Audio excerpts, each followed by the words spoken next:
আসসালামু আলাইকুম। আজকে আমি নরম তুলতুলে স্পঞ্জি রসগোল্লা বানিয়ে দেখাবো। ছানার রসগোল্লার চাইতে কোনো অংশে কম হবে না। প্রথমে এখানে আমি পাউরুটি নিয়েছি কয়েক পিস, সাইডের অংশগুলো কেটে নিচ্ছে।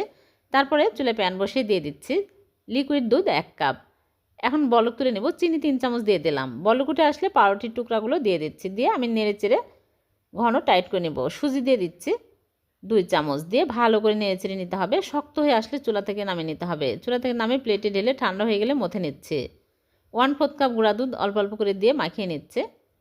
ভালো করে একদম মসৃণ একটা ডো তৈরি করে নিতে হবে। তারপর এরকম করে ছোট ছোট করে রসগোল্লার শেপ দিয়ে নিচ্ছে। সবগুলো আমি বানিয়ে নিয়েছি। এখন আমি এক সাইডে রেখে দিয়ে চিনি শিরা তৈরি করে নিব।